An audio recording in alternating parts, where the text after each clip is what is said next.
Ladies and gentlemen, welcome to the Grab 'em and the Brisket Show.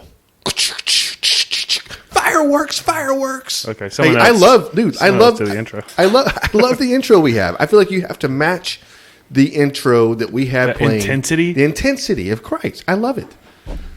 Look, so you're just slowly just dropping the intensity as you go? I don't know. Or are you going to keep the intensity up through the whole podcast? Right. Keep it up the whole time. No, we need to come in. You got to have a Ric Flair, like, woo, after every single intro. I did like I guess last episode, it was probably the Cocaine Hippos, to where it was super upbeat, just boom, boom, boom. And that followed us. It followed with us just rolling and talking. There's no other intro coming. I don't need an intro. We already had an intro. It's already been introed. Yeah, I agree. Guys, we're here. I don't know what you're talking about. Drinking beer. Okay. I love it. We got a good one planned for tonight. We have an awesome interview with Mel Chmilar. Chmilar. We'll ask him how to pronounce that because we all. That's what we're betting on. Chmilar.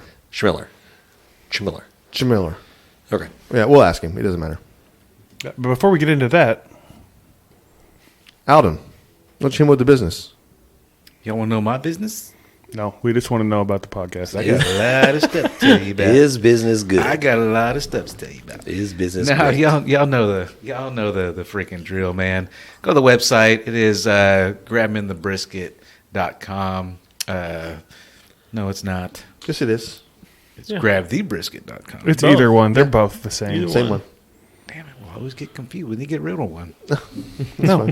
Continue on. Either way, so guys, you can go there. I mean, you can basically get to anything you want to look at that point, but if you want to directly hit us on, any of our social medias, you can go to Twitter. It's at Grab the Brisket. You can go to Facebook and Instagram. They are both at Grab 'em in the Brisket. And you can email us and tell us how bad or how good any of us are doing.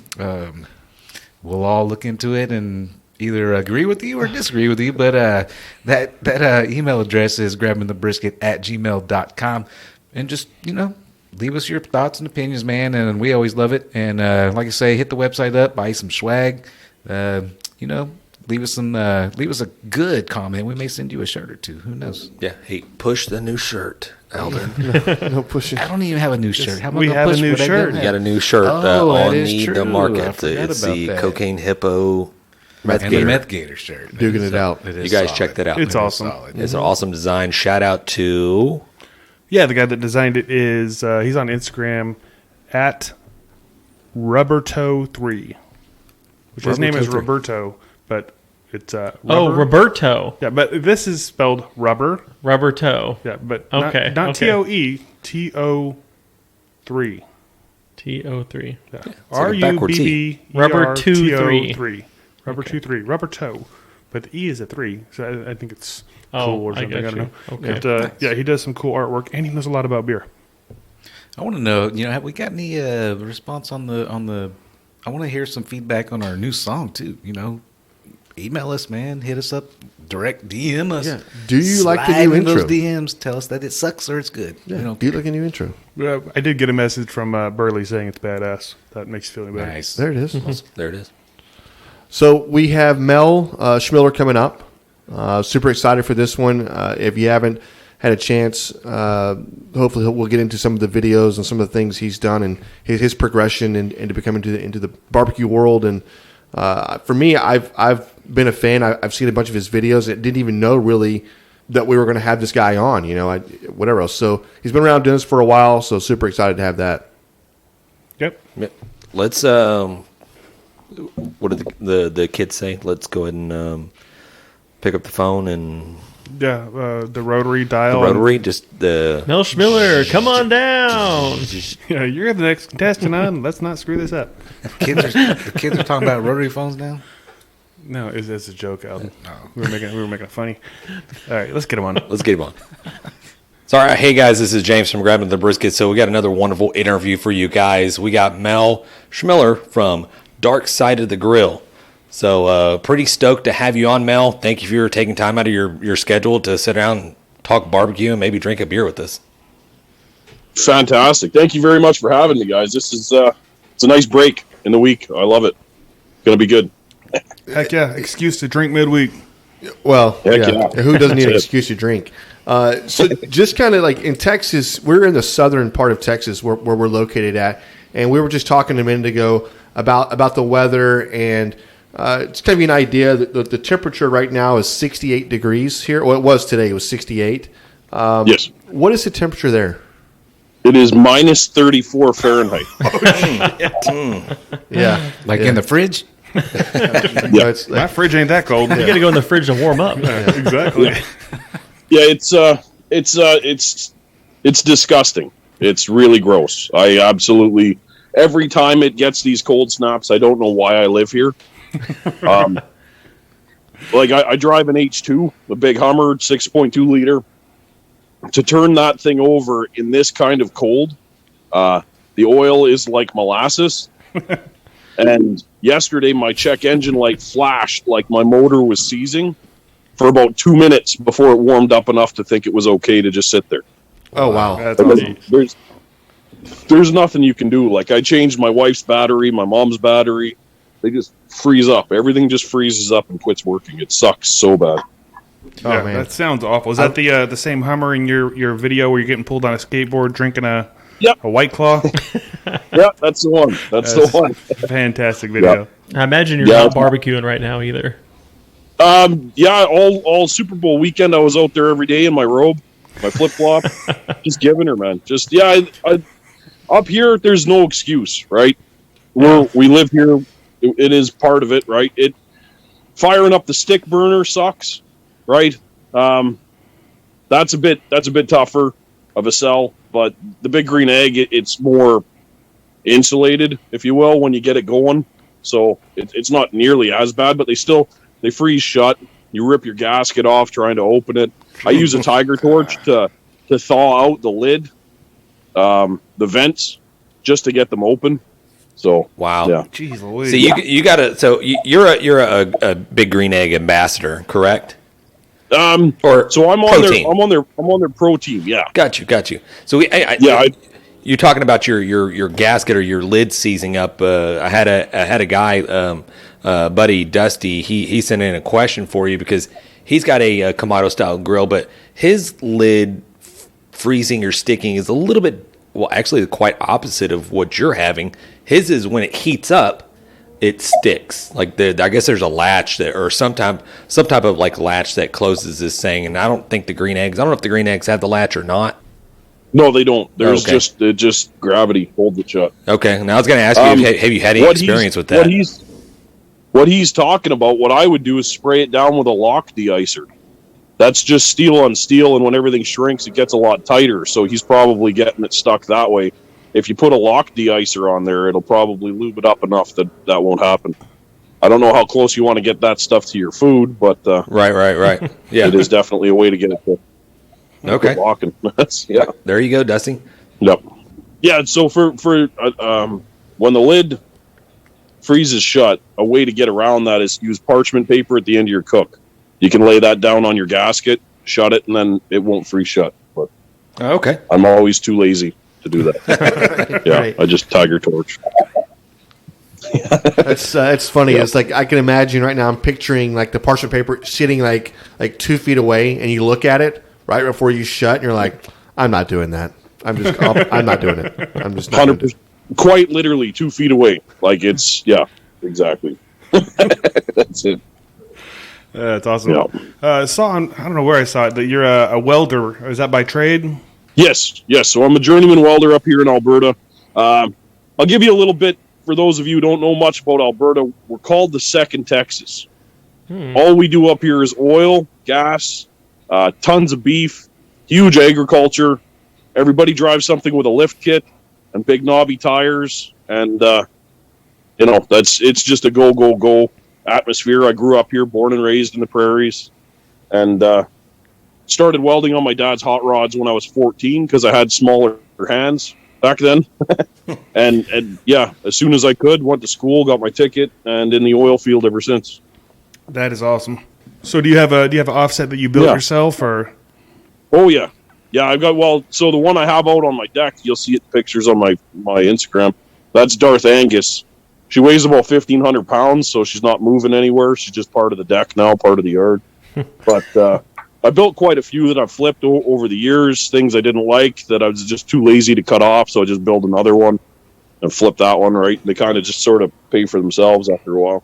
I'm in the middle of an epic stick burner build right now. Actually, 750 gallon on a dual axle trailer. So we're pretty excited to get that thing finished up. That sounds amazing. That sounds like I can hold a lot of food. Yeah. Yeah, man. I got dual racks in it too, right? So it's tons of real estate, and I'm so pumped to fire it up. A lot of the shops in the States have been, kind enough to lend some ear and some advice, right? So it's definitely coming along. Up here, there isn't a ton of barbecue like it is down there. It's not like I can just go to my local barbecue spot and see what a stick burner is looking like with the bigger stuff, right? So it's all on the internet and just kind of flying by the seat of your pants. So it's definitely a learning curve, but I think it's once you have the gist of how they work, right, and you know how to cook on them, then that helps building it for sure. No, definitely, yeah, and 750 gallons is a big undertaking. John here's got he probably he does have the biggest pit out of all of us. He's got the 500 gallon and the 250 gallon, but they sit right side by side each other on a tandem axle trailer. Which nice, is very cool. But and we've cooked on both of them, but man, I've never cooked on anything bigger than a 500 gallon. So I can just imagine. Depending on how you build the firebox and everything else, you're going to be feeding that beast. Yeah. He's going to be able to do at least 35 briskets if he's got 2 racks like I got. I would think so. I would think so. Oh yeah. So the way that this came about, one was COVID, going stir crazy, just unbelievable how everything just stopped, and it killed me. I actually won a seat at the World Food Championships in Texas last year. And I was super, super pumped to go and compete there. And then that blew over, right? Memphis and May, I had an invite to that one. That blew over. I was gearing up for the Royal, everything. It was just one after the other. And I'm sitting here and nothing's moving, nothing's happening. And I was like, what can I do myself just for the future other than sit here and bitch about it, right? And then I just started building. And that's, so whatever happens, I'll still have that rig. So before we get a little too far ahead, can we talk a little bit about how you got into barbecue? Maybe just a little brief story on how this whole dark side of the grill, the social media, and it sounds like maybe you do a little bit of a competition. Love to hear about how that all got started. Maybe if there's a mentor or some type of inspiration that kind of navigated you to doing barbecue and grilling and cooking and all that good stuff? Oh, for sure. So, like I said, in Alberta, Alberta beef is, second to none. We're huge fans of our beef out here. It's everywhere. It's absolutely everywhere. It's second nature for us. Barbecues, always beef, tons of beef. So, when I was a kid, my dad has kind of an aversion to medium rare.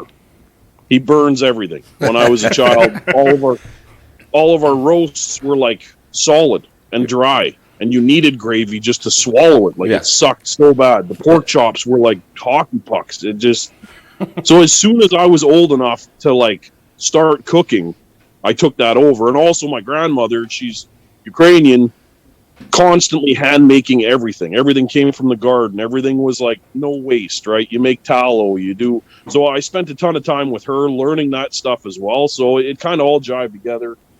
As soon as I started cooking, Dad instantly quit and just went back to the garage, and he was more than happy to do it. So that was where the whole cooking part of it came from. And then being a welder for the oil field, as soon as I got my first house, I was 18 or 20. All of my rig pig buddies, they would all come when they're off their hitch from up in Fort Mac. They got a week off.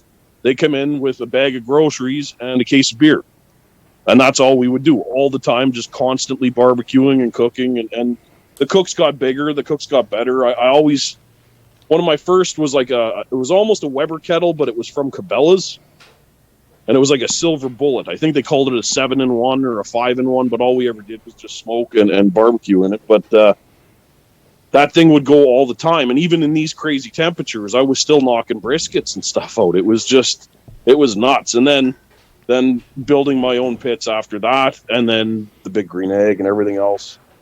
That's how it started. The social media aspect of this is kind of a funny story. So at work, I always do the company barbecues once a month. Usually whatever company I've been with, they'll throw down. So I grab the bull by the horns there and do that. One day, one of the helpers or the laborers, I noticed every time we had a barbecue, he would kind of take off into the corner and he was taking pictures with his phone of my food.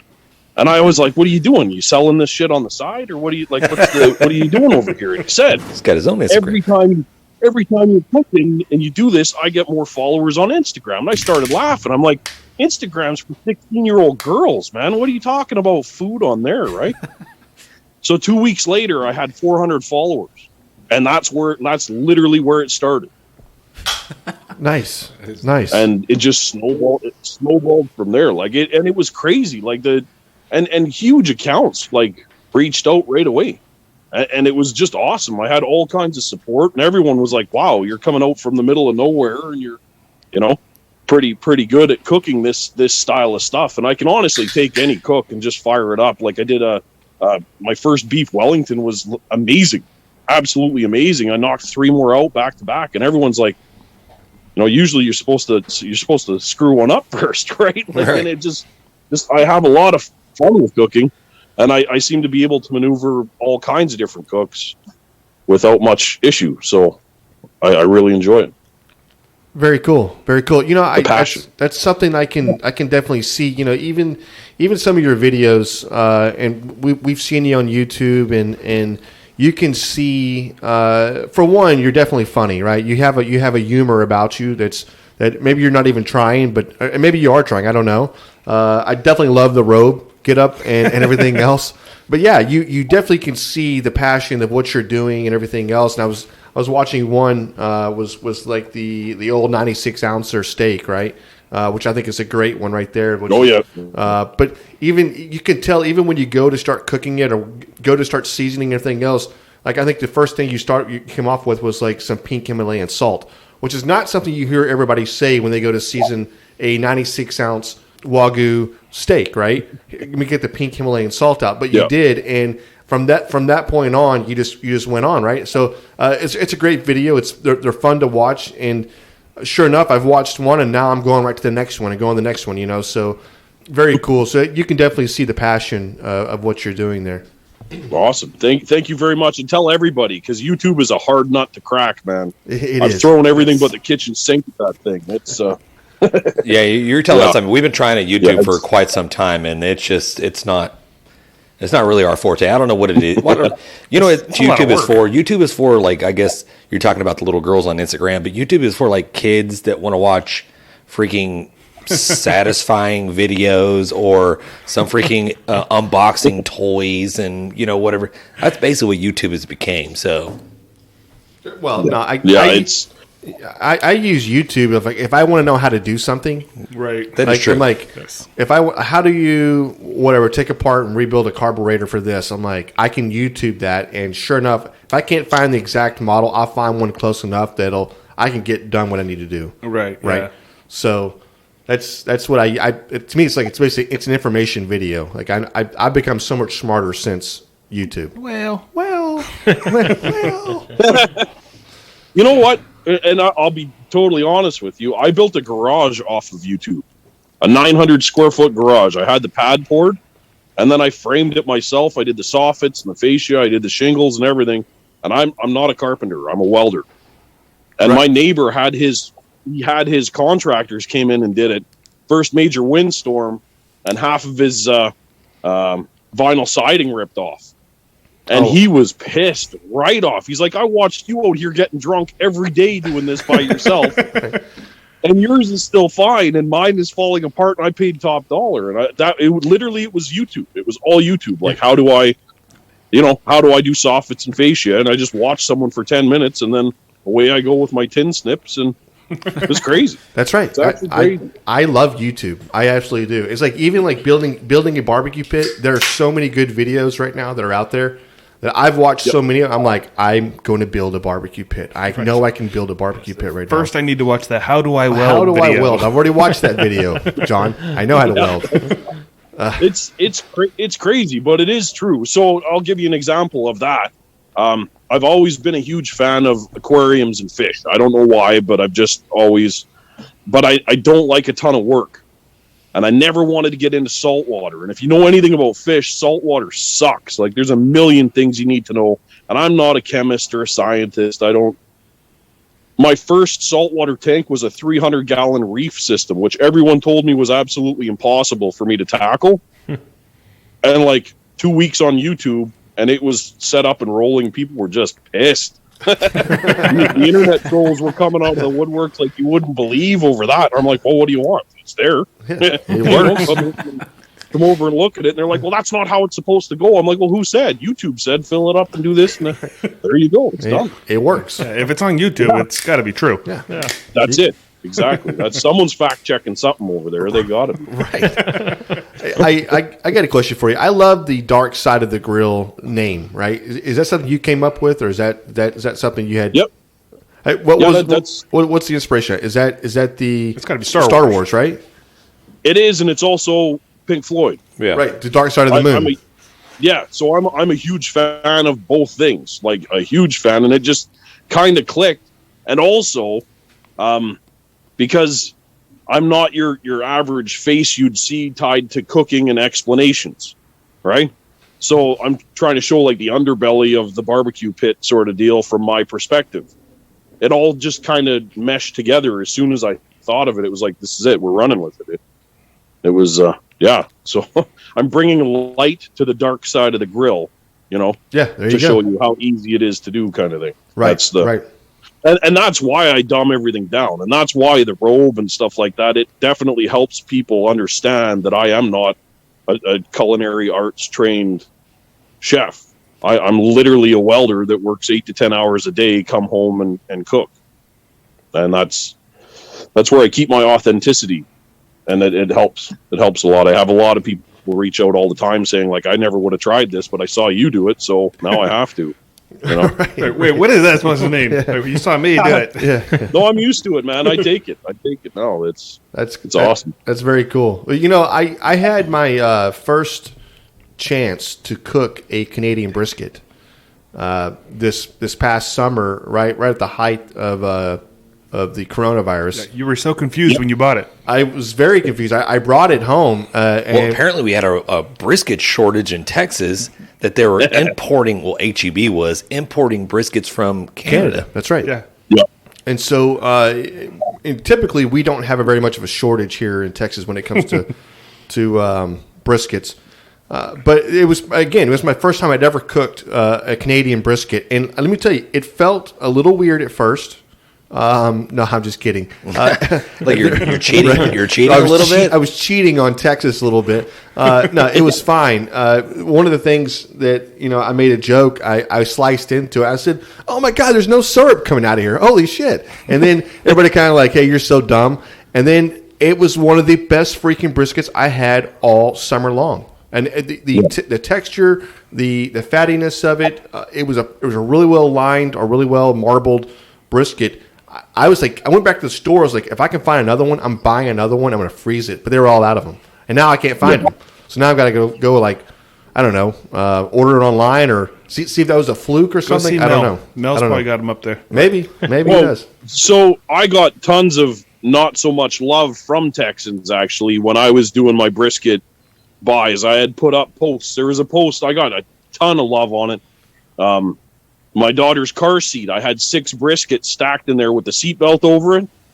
Our average grocery store, which never sells brisket, had briskets out for sale, and they were on sale for like $3 a pound, which is like Canadian pesos. It's nothing for you guys, like 2 1/4. I think I was paying like $2 or 2 1/4 a pound for these briskets, and they were amazing. They were AA, AAA, which is like your guys' prime.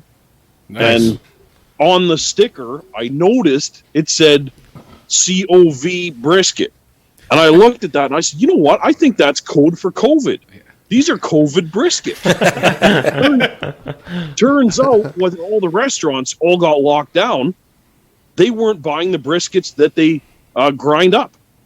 That was all ground before, and they weren't buying them. And all of a sudden, there was sea cans full of briskets, and no one knew what to do with them. Right, you're like, Yeah, I know what to do. I'll buy them. Yeah. That was the butcher just laughed when I first walked in there, and I stopped with my cart, and I had bread, and I had crackers and stuff for the kids, and I turn around, and I look, and I see the briskets, and all of a sudden, I'm just hustling them all into my cart, right? And he's looking at me over the counter, and he's laughing. He's like, "We got a whole room full of them back here, man. You might want to take a better look at what you're buying." And it was so. Then me and the butcher, he was pulling them out on the counter, and I was flopping them around and pushing the fat cap and checking them all out and picking the best ones. It was awesome. And he's like, "I'll gladly help you, man. No one knows what to do with these things." I love it. So I ended up buying at the height of that. I ended up buying, I think, 26. Holy moly! So yeah, I've got 4 freezers, like 4 full size stand up freezers and 1 chest freezer. So when it goes on sale, I hammer it hard because I'm not sponsored by any meat companies, so it's all out of pocket still, and it hurts. But do you really need all those freezers up there? I mean, can't you just set it outside? Yeah, but then the wolves carry them out. You see, so you Screw got that. yeah. Man, it sounds like you need to move. Yeah, that's exactly it. That's yeah. So that's the COVID brisket story there. That's a good one. COVID brisket. I love it. I don't know, man. I really feel like I want to go to Canada, to be honest with you. Until you said the wolves will carry it off, and then I'm like, never mind. Oh, negative 35 didn't scare you off? No, it didn't. I was fine with Bullshit. negative 30. But when you said negative 30 and the wolves might carry it off, I got a problem with that. Yeah, you can't run in negative 30. No, you can't. Your lungs freeze. That's it. Yeah. Yeah. So it's just cool. So what about what is? I'm just going to fire off some questions. Kind of just get to know Mel here a little bit. So what is your favorite thing to cook or grill, smoke? You got a particular meat or meal that you like to make? Well, if you're going barbecue, the thing I still get the most excited about, and I don't care, I'll do this until the day I die, is a good brisket. I something about it, the peppery bark, it's rested, and you're slicing into it for the first time. I just want to take that first slice. It sucks that I'm always recording it because I just want to grab it and throw it in my mouth right now, all the time. Right? It's so that's my number one. I get excited every time for a brisket. So what is your process on brisket? If you don't mind us asking, can you share that? I'm all over the place. It depends. If I'm shooting for YouTube or whatever, then I'm trying something new. Hot and fast is nice if you're in any kind of a time crunch. If I'm feeling nostalgic, I'll get that stick burner going, right? And I'll try and take 14 hours. I'll sit there with a whole flat of beer. I love it. I'm easy either way. It's what wood is what it's all romantic. What wood is pretty predominant in Canada? What do y'all burn? So they call it Manitoba maple. It's almost an ash. It's gross. It's not very nice to get. No, this is the thing that no one thinks about. We have no fruit wood because it's too cold, right? We have oak doesn't grow well here. We have no mesquite. We have no hickory. It's a real pain in the butt. So most of it is maple. You can find apple. I've got a buddy. He's an arborist, so I hit him up for wood all the time. In the summer, he's always trimming stuff or cutting trees down, and he calls me when he gets good ones. But wood is quite an issue up here to get a hold of. I got a pipeline through Ontario, but I have to get it by the truckload. So that sucks. Yes. Yeah, it's a bit greasy, but if you know the right people and it's properly seasoned, and you get a couple cords at a time, and then you just have to store it. That's the other crappy part, but it's worth it for a good smoke. It's worth it. The things we do, right? Yeah, Exactly. Yeah. But then again, on the big green egg, you're able to go with the lump charcoal. and that's usually bagged up, right? That they'll Yep. they'll send in or whatever else. So Little chunks of wood, maybe yeah. you get from local. Yeah, I do. I do chunks. I don't do the chips. I don't do pellets. I like the chunks, whole chunks. It's my go-to for sure, and it's always worked out really well for me. Even in a pinch with the stick burner, you can throw charcoal in there with wood chunks, and you can definitely play with it that way too. Yeah. So, And I mean, to touch a little bit more on that subject, our good buddy Dusty that does have the Kamado, he is having a little bit of an issue with the smoke, and I think he's using the B&B lump charcoal, or when I bring down a bag of the Jealous Devil charcoal. Yep. But he's having an issue where he's not using any wood chunks, and that might be part of his issue. But he gets a little bit of a smoke flavor in the beginning, and then it just kind of peters out, and it just goes into a nice, I guess, clean burning heat or smoke, I would say. So he did say, hey, can you ask Mel if he can recommend any suggestions that you might have for him to get a little bit more of a smoke flavor doing that Kamado style cooking? Oh, heck yeah. So the first thing that I do, I like to make sure my charcoal is good and lit. If you're getting smoke off your charcoal, you're already doing something funny. You know what I mean? So I make sure that she's running nice and clean, and then I'll add my wood chunks to that, and I'll space it out. You don't throw all your wood chunks right on top of the fire, because then it's going to light on fire, and you're not going to get the smoke you want. So you stagger them out. As it burns out, it hits different chunks, and it burns at a nice, even pace instead of just billowing blue smoke at you, right? Like it's a lot nicer that way. Yeah. Also, if he's keeping his charcoal outside, maybe he's going to want to seal it up a bit or put it somewhere warm, because he might be having a bit of humidity on that charcoal. And that's going to give you an off flavor. It's going to give you some more smoke flavor off the charcoal. And that's the tricky part, right?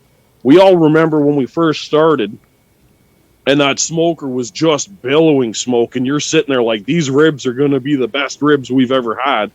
And you taste that, what you now know is a super sour char on those ribs. Better. And you're like, you taste the smoke flavor? Do you taste it? But then you realize after a while, that's not the smoke flavor you were intending to have, right? Yeah.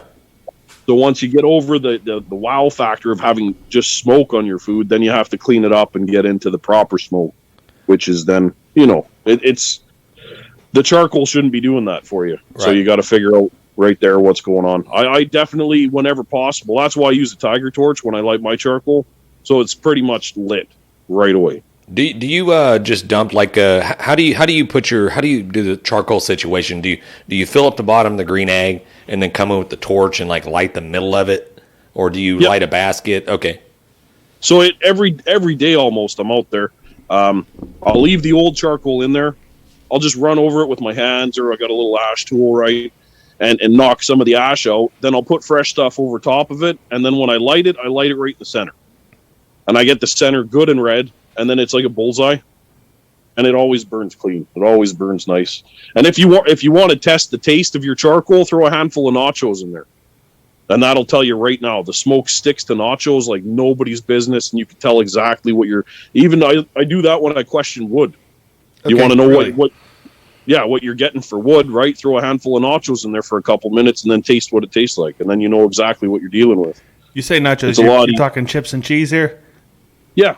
Okay. Yeah, exactly. I didn't know if that was like a Canadian slang or something. Canadian nachos. What is that? What does that mean? I got you. Okay. I get you. Yeah. It's kind of like bread, right? Bread takes up the flavor. Right. A lot It really too, soaks up. Nachos.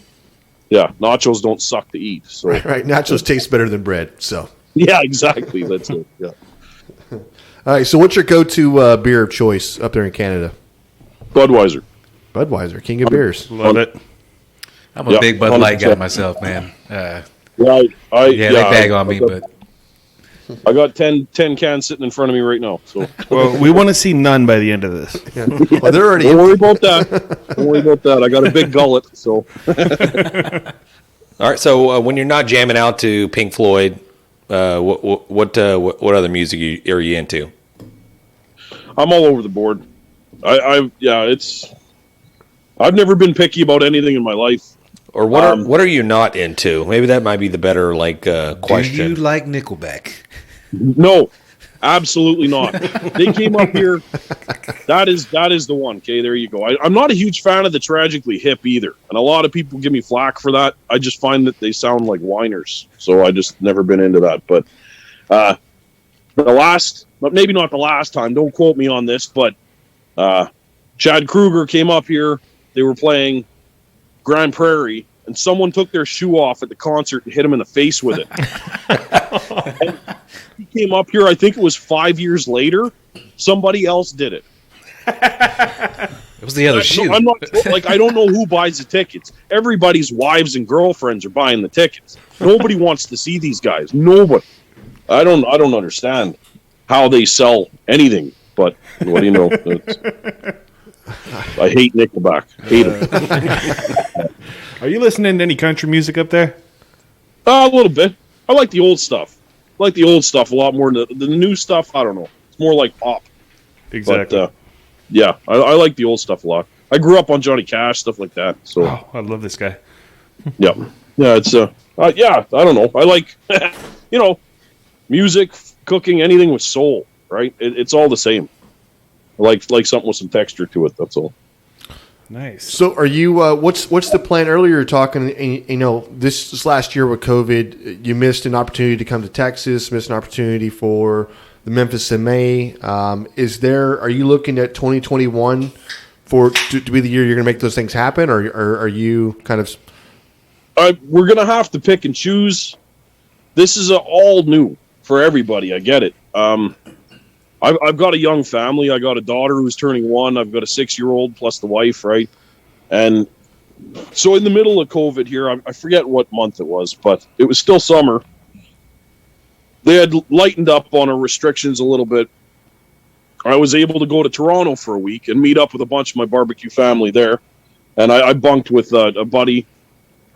And Ted Reeder, I don't know if you know Ted Reeder, Chef Ted Reeder. He's amazing. He had a tiny little, very private barbecue soiree for me because I came out at his golf course. And it was awesome. Like, the owner of Dixon's was there. There was a bunch of guys. It was so nice to just get out and see people. And when I got home, everything settled. And the wife's like, I love that you get out and you get to do these things, but you have to understand, like, what if, right?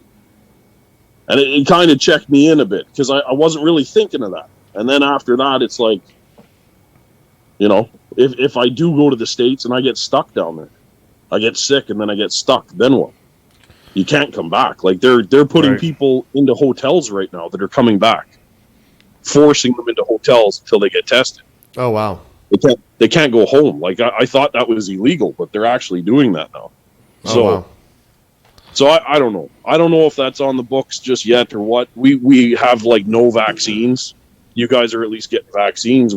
Our prime minister didn't actually get us any, so there's going to be riots about that soon, I'm sure. But I can crazy. imagine. Yeah, it's different, and it's different. I feel like the United States is made up with 50 little countries. To be honest with you, because each state is kind of doing their own thing, and Texas, They do whatever the hell they want. they do whatever they want. I mean, it's really like some cities have implemented, like where you have to wear a mask and whatever else, but generally speaking, that's not really enforced here. If you go into a restaurant, you go somewhere, that's fine. You wear a mask till you sit down. When you sit down and start eating, you take your mask off because we all know that COVID can't attack anybody while they're sitting and eating. Yeah. So And my son asked me the other day, so does COVID just stay up here? And he's pointing up in the air. Like, how come I don't have to wear a mask? I'm like, I don't know, kid. I don't get it either. Right. It's not. It's very weird. And then once you travel outside of this Houston area that we live in, you're getting in these smaller towns where when I go into gas stations, there's nobody wearing a mask anywhere in town. There's nobody wearing a mask in the stores. It's just all free for all, But I'm with you. I'm the same. I don't want to get it. I had a scare a week ago or so, and I thought that my daughter she'd become sick and she started running fever, and I was like, oh my goodness, she might have it. And then so we basically ran to the emergency room down the street, and we got her tested, for a rapid test, and it came back negative, So Did you make her stay in the backyard for a while? Yeah, I did. Yeah, that's But you just never know, right? And so I get that, but I think we're a little bit different maybe here. I think other states here they are completely shut down still. Yeah, a lot stricter on it. And they're not. There's no restaurants that are open. They're not allowing businesses to open up and everything else, which I think is a travesty, to be honest with you, because there's millions of people without a job, and you're taking away their livelihood. You're going to have problems. Yep. So no, that's what's happening up here. It's been months now. They locked all the restaurants up. They shut all the bars down. They shut all of that stuff. You can't go to the barber, right? It's crazy. It's nuts. Yeah. And I myself, I have been forced into quarantine twice now. So I've done 14 days twice where I couldn't leave the house. Oh man. Yeah, and it's so once one guy at work actually did come down with it. So they sent everyone else home, and then because we were all in direct contact, we were like locked away from our families and all kinds of crazy. It was nuts. And like to live in that kind of, and I get you. I totally get you. If I was in an area that was like that, I would definitely be taking this a lot different, but they're forcing us to be like this right now. So there's nothing we can do. Yeah, it's a lot different here. Like even our kids are going to school already. They're back to school. Yeah. They're doing their thing, and so I think it's just a different. The people that are in charge are making the rules up, and we're listening to them for the most part. But yeah, I don't know. Yeah, that being said, though, like if something opens up, there's an 80% chance I'll be there anyway. Hey, I love it. There you go. Like I need to get out, man. I need a competition or something. So that's one thing you were asking before. So I'm a KCBS judge. I have all the competitions around me. I've been going to for years and years and years. I have tons of friends that are on the circuit. I myself have never competed because I'm kind of an all or nothing sort of guy. I like to do everything big. And for me to roll into a competition with like a little Costco table and like a one egg, right, and maybe a pop-up tent wouldn't work for me because I'd need my kitchen and I'd need my... So as soon as I was joking around with the wife about competing, I was like, well, so now we need a fifth wheel. And, all of a sudden... the list got quite extensive quite quickly, and I was like, maybe I should just stick to judging because then I don't have to bring anything but a lunch bag. That's right. Yeah, I still get to party with everybody, and that's what I like to do anyway. I like to schmooze and get around and see people, and that's the whole point for me of the competition. I would love to walk one day; that would be fantastic. But I don't know. I never felt right about piggybacking on somebody else's group, as fun as it would be. You know what I mean? Yeah. I'd want to go in and do it myself, but I'd have to gear right up to do it. So for sure, man. We've had people on, and asked these questions before. Is like, at what point do you shut the party off and just concentrate on cooking, because you can't do both and be great at both. You know what I mean? And we've tried it, and it's fun. It really is, but. You either have a badass party and a crappy cook, or vice versa. Yeah, no, and that's the thing. When I'm doing it for fun at home, it's beautiful. I have such a good time. I don't want to take that fun part away from it. So being a judge, I'm sure you have experienced some phenomenal food. Yes. On the other hand, I'm sure you probably have experienced some not so phenomenal food. I'll tell you right now, you eat more garbage than you do Snake River. I'll tell you that. Really? Yeah. Tell us about your worst garbage story. Yeah, bad experience. There was one. I'm pretty sure they used fish sauce in their ribs. Ooh. That's not good. It was because most of the time it's no holds barred what they're doing. They're just really weird stuff, or you're not sure if they were using a juice and the juice was off, right? So you don't know. You don't know what you're really getting. It's actually kind of scary when you think about it. All this stuff, like you see some of the teams that are rolling in there, and you're like, "Are you using pickle juice from the last year, or like what are we doing here?" Like that's. Yeah, you always just assume that everyone's bringing the nicest, best stuff, but you don't know that. So Sometimes they're just trying to roll out and just have a good time. Right. You're like, hey, that's it. we're gonna throw some fish sauce on these ribs, and hey, this is how my grandpa cooked them, and You gotta love that fish sauce ribs. Yeah. No, I know you guys are really hard on your brisket stuff too, so that's awesome. I have a lot of friends in Texas, so I'm always bouncing stuff off. It's definitely on my bucket list. That was one of the first places I ever wanted to go as soon as I dip into the States. Texas, everything about it sits quite right with me. So, Well, hell, if you ever come this way, you better hit us up. yeah, definitely. oh yeah, definitely. Yeah, I'm pumped. I'm pumped when this finally opens up again to be able to, because this all kind of happened. I don't want to use the term whirlwind, but the doors opened up very quickly. Once everything that I was doing kind of fell in line and started rolling forward. Especially Big Green Egg, I have to throw a huge thank you out to them.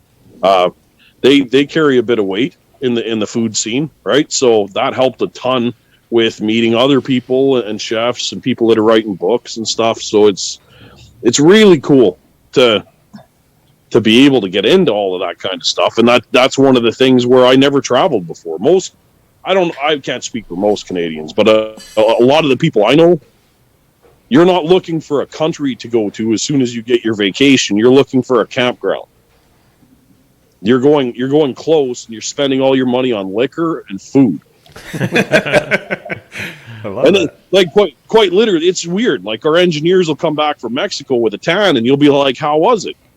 Not bad. The food wasn't great. I spent most of my time in the pool, drinking my face off, and we're like, "Oh, well, I guess that's cool." We did the same thing in a boat. But the food didn't suck, and we were an hour away from home. So it's yeah, That's it's awesome. it's a different way of looking at it, I guess. I don't know, but we're big fans of camping and staying more close to home. So travel was never really on my card, and now that I've got the bug a little bit, and the events are all in other places. I definitely see a lot more travel in my future, right? They have the meat stock in Australia. Oh, that sounds amazing. You better believe I'm going to that, man, as soon as I can. That's going to be nuts. So, yeah, I've got some pretty big plans on the horizon for that kind of stuff, and I'm very excited about it. It's really neat that those things are now an option where they never were before, right? Right. So I did get we got a couple of questions, and actually I'm going to read, this one person sent 3 questions for you. I'm going to read through all 3 questions. Three-parter. Yes, they're not really related, but there's 3 questions for you from the same person. I'm going to let you try to guess who they're from, because I think you might be able to, and then you can respond however you want to. But yeah, okay. So the first one is it true that a mullet says business in the front and party in the back? Does your wife know that you drank her White Claw to skateboard in your robe behind the Hummer? And why do drivers in Florida not use their blinkers? Oh, that was Captain Ron. Yeah. You want to hear about the blinkers? So he picks me up from the airport in Atlanta, Georgia. And we're ripping through the traffic and everything. And it was like halfway through the trip from the airport to the Stone Mountain resort we were going to. I started, and I'm in the back seat. I'm like, why haven't you touched your turn signal yet? He's like, I don't want to. And he looks at me. He's driving. He looks over his shoulder. He's like, I don't want to waste the bulb. I love it. Straight up from Florida. I'm like, this is exactly what I thought this would be. Everything is now coming to full. Yeah, Yeah, it Florida's was a awesome. special place. Yeah, it was a great time, and I had a blast. But yeah, that was legit. I was like, you actually don't use your signal light. He's like, not when I don't have to. Wow. Yeah, so that was a good joke. I'm like, you got precious cargo back here, Rod. Yeah. That's awesome, man. So you said you're a welder by trade. I'm a plumber myself by trade, and we have jokes that you'd play on, green people that are just coming into the trade. Whatever it is. What are some of the best ones you ever did on anybody? Yeah, I don't really know. That's a tough one. the funniest thing I ever seen though, there were these two guys came into one of our shops, Weatherford, I think I was working for at the time, and the guy was telling the foreman that he was a long time welder, but he hadn't been recently, whatever. And they brought him around to do a welding test. And the guy pulls a Zippo out of his pocket. And he's trying to light the stick. And I laughed so hard I cried. And the foreman like gave me shit because he's like, "You embarrassed this dude." I'm like, "The dude is a liar, first of all, and has never welded in his life. Like, what do you, I don't care. Get him out of here. What are you doing?" That's not a sparkler, okay? You Yeah, no, but I think that's exactly what he was like. You have to light it before it'll. Yeah, It was the funniest thing I seen, and that's I so think good. yeah, That's great. That is so good. I don't know. There's always shenanigans, right? Like we'll fill a garbage bag up with acetylene and then strike it, and you just get like an 8-foot ball of fire that flies up and it knocks the dust off the rafters and stuff. It's good, but I don't suggest anybody do that because it's probably not safe. Well, if it's 29 degrees outside on the negative side, that's probably not bad. Yeah, it's always So there's always shenanigans like that when you're. The HR departments are a lot bigger than they used to be. I'll just put it that way. So I bet they are. yeah. Here's one question which everybody really loves and hates to share or whatever. But so we always ask the guests if they can share a barbecue fail, something that maybe they just quite didn't get everything right on their grill, their procedures, their Something got away from you. mishap. So is there something that you can think of, something that can come to mind that maybe might have been a little bit of a barbecue fail for you guys? I have a perfect story for you. So it's the night before. I'm cooking lunch for 50 some guys at the shop the next day. So I'm doing pork butts. I've got briskets, and the ribs were just thrown on, and then I was going to, come back for them. There was also a huge hockey game that night. So I was in the house, and then coming back out, I was using, I think it's a Masterbuilt. It's a tower, 18 by 18 by 4 feet, and it takes propane. So I had this thing dialed right down, and you put the wood chips on a burner inside of the cabinet. I also had my Weber kettle going next to it with other stuff on it, and everything was about half done. And I'm in the house, and I'm drinking my face off, and my team's losing, and whatever. And the wife comes running downstairs. She's like, "There's a huge," and this was dark out, right? Like 8 o'clock. Sometimes it's like night out here, right? So she comes running down the stairs. She's like, "There's a huge light in the backyard. You should probably go and look." And what happened was the Weber kettle had melted the propane line to the Masterbuilt. That's not good. And then it lit on fire and was shooting Flamethrower. like a blowtorch into the cabinet, which then caught everything in the cabinet on fire. And it was just a big ball of flames. So here I am. I kicked it over, right? I kicked it over so that I could shut the propane tank off, which was red hot. So then I rolled that off into the distance just to get it away from the house. And then I hosed everything off. And like nothing was salvageable. Everything was just totally screwed, right?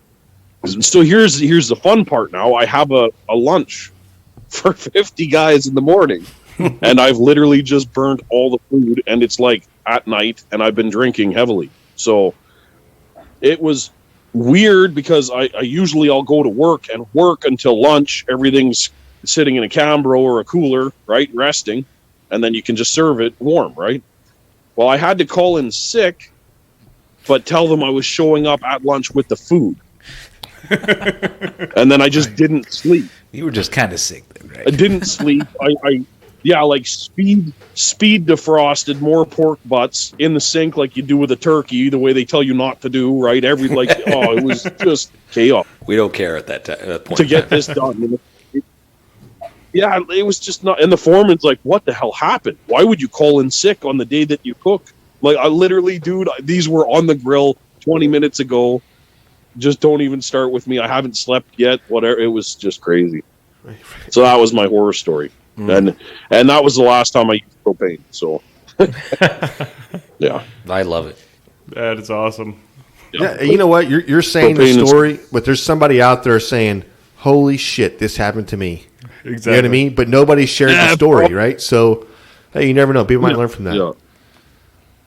So it was hilarious, man. Just the wife, freak coincidence. She looks out the kitchen window into the backyard, and all she sees is a big ball of fire. Right? Like, oh.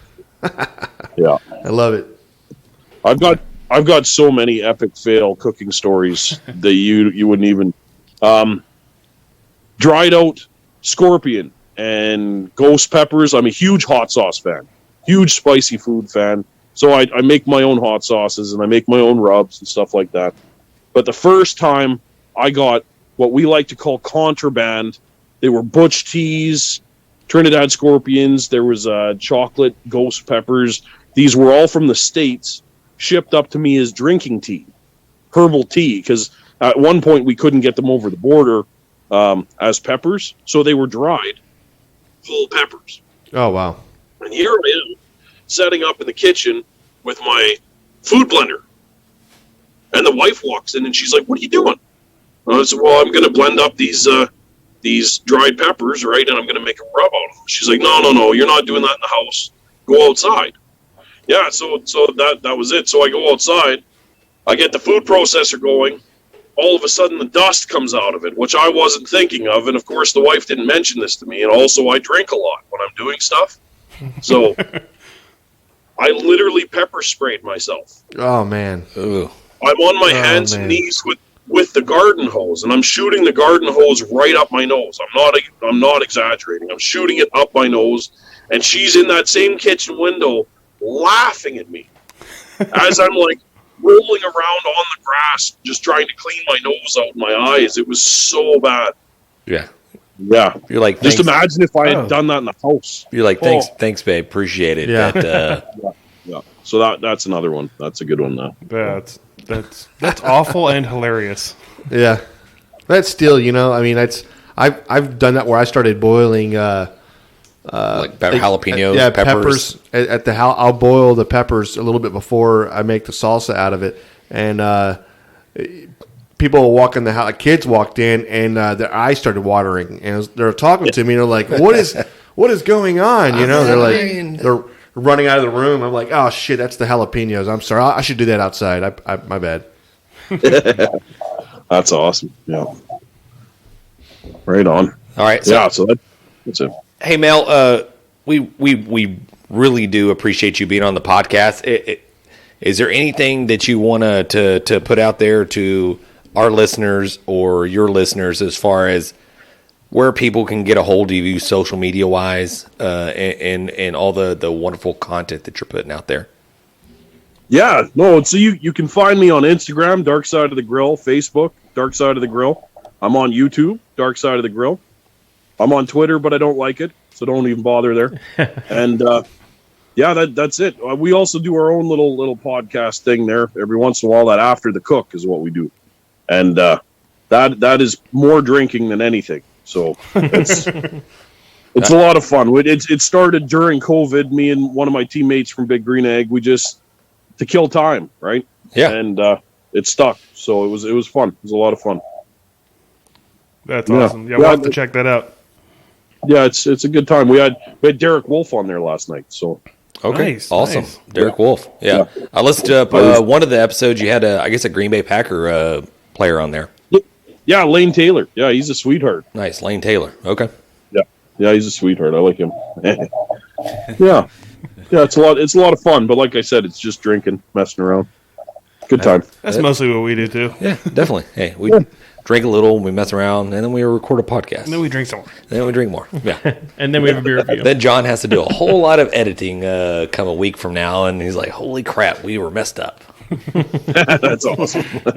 I just edit to make myself sound better. I know you do, John, because half the stuff I hear myself like, John, why didn't you just edit that out?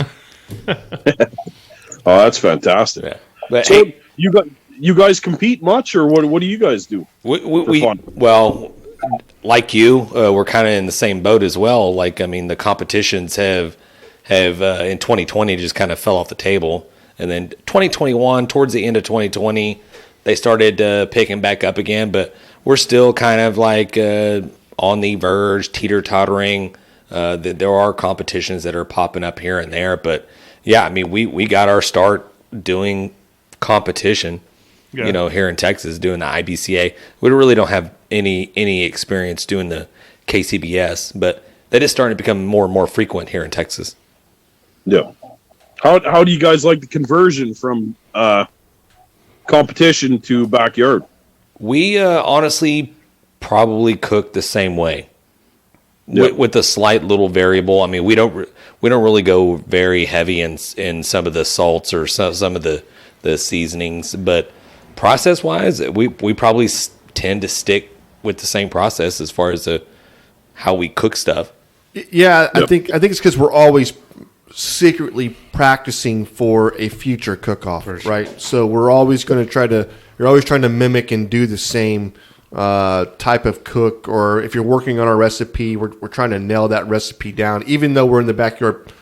Now, there may be some time where like, hey, I'm not going to trim all that fat. I'm not going to worry about it. I'm going to leave a little extra fat on this brisket. I mean, I'm not going to really dive into these ribs and remove the membrane or anything like that. Right. But as far as the rub and the process, it's pretty much the same. Now, sometimes we probably go a little longer, and we've done 14, 15-hour cooks, especially with John's smoker, because if for some reason it takes that long. It just runs low and slow. It does. And then on Black Beauty we have over here, that one we tend to cook a little hot and fast on that one. I think that's 275, 300, and we can run a brisket out in probably, I don't know, let's say 6-7 hours, and we're pulling in. It's already resting in a Cambro at that point. So, but we're always practicing for competition. It is a competition between all of us here as well. We're always like, what do you think about this? How do you like this? And it always sucks when they look at you and go, oh yeah, that's okay. You're like, son of a bitch, come on, just fucking tell me it's good. So. Yeah, that's awesome. It's I don't know, it's a lifestyle, eh? Once you get into it and you commit, it kind of just takes over everything. Yeah, it's like you said, that once you get that first walk, I know you say you would like to walk at some point. Once you get that first walk, you're hooked. Mm-hmm. Yeah, I can imagine. And it led to a podcast. So here we are. Yeah, here we go. There you go. That's it. Yeah, who would have thought we would have been chit chatting with Wee Man from Jackass, or some of these huge barbecue chefs and celebrities? So, freaking awesome. Yeah, that is awesome. I'm grateful every day for all of the experiences that I get to do. I hope it doesn't stop anytime soon. Just keeps going. But I that's one thing I definitely am grateful for, especially like being up here. There's nothing ever happens up here. We're in the middle of nowhere sort of thing. So it's really cool. It's really cool. You say really cool or really cold? Cool. It's both. Yeah. Okay. Cold is outside. That's All right, Mel. So I mean, we hate to cut you loose, but we have to end the show, unfortunately. But we enjoyed the time that we had with you. We'd really love to have you back on again as a guest in the future. Fantastic, guys. Thank you very much. Yes, sir. Yeah, and when you come down to Texas, look us up. Yeah, definitely. Look us up. Thank you, Mel. Promise we'll use our blinkers when Jan picks you up from the airport. That's right. I'll have a case of Budweiser for you in the back. Sounds good to me. Great on, guys. All right, Mel. Yeah, you take care, bud. Thanks. Have a good night. Bye-bye. Okay, yeah, I thought that was great. I was worried about how the feed was going to be coming from Canada to here, and because Canada's like a different country and I'm whatever just glad else. he spoke English. Yeah, of course, right? I'm just kidding. No, but super awesome. I love the fact that you hit those money shots every time too. John's constantly throwing baskets over here, misses like 90% of the time. Every time we get a like on Instagram, that sound goes off. Right. Ding, ding, ding. Angel loses his wings or something. I don't know. Hey, no, but seriously, the guy did a great job. Great having super Mel fun interviewing him, and Yeah, I'm definitely going to keep watching some of the videos and whatever else. If you get a chance, look at the videos, see the content he's putting out. Check out the Dark Side of the Moon. I know he's putting out a bunch of videos, and KCBS certified judge. So I mean, he knows what he knows what he's talking about as far as the competition barbecue. Kind of sucks that the whole 2020 thing like kind of panned out with him because he was planning on going to the Royal. Memphis in May, and since he was coming to Texas to do that whole foods thing. So, dang, that and sucks. it sucks. It's like negative 30 something degrees over there right now. Yeah, Right. Yeah. I couldn't imagine you have to worry about the cold, and now you got to worry about the wolves. Hey, I have a feel if that was here, if we had to worry about wolves just rolling around the side of the house your to kid pee, out there to go check the mail. one of us could get lost. Hey, Gone. hey, little Billy, Where did Jan go? Do you mind going to the end of the street and checking the mail for us? Like, no, you're not asking your kid to do that. Or maybe you are. I don't know. It depends upon which kid. Yeah, maybe it's not your favorite kid. Maybe they're not a whole bunch of pack of wolves running around either, right? I don't know how that works. Right? Dude's got a big personality though, and he's a good he cook. does. If Definitely. you've seen some of his cooks; they're good. Super energized, super cool, and so we're super appreciative of him taking time to come on to this podcast. God, why do I say super all the time? What is that called though? That mustache he has? Is that a Fu Manchu? Yeah. No, it's a super Fu Manchu. It's got to be the best one we've had on, right? Oh, great. Yeah. That's great. Yeah. And his last name is pronounced just like it's spelt as well. So, I mean, we fumbled around with that for a while. He's like, it's Schmiller. Schmiller. You're still saying You're it saying wrong. it wrong. Bless You're America. being Pronounce exactly how it it's sounds, and then you Schmiller. pronounce it wrong. Yeah, exactly. So go check out his podcast. Go check out his YouTube channel and Instagram. So you guys will be highly entertained for sure. Yep. Thanks, guys. We enjoyed talking barbecue with you. Peace. Okay. Thanks, guys. Thanks, everybody. We've been great. Dang it, Bobby. Just grab the brisket. Or we would like to give a special thanks to FOGO Premium Hardwood Lump Charcoal, Bolner's Fiesta Spices, CoolieNation Custom Koozies, Cambro Manufacturing, Yeti Cooler, the Smoke Sheep Barbecue Newsletter, and Texas Brew Hopper. We appreciate their support. Y'all guys go check them out.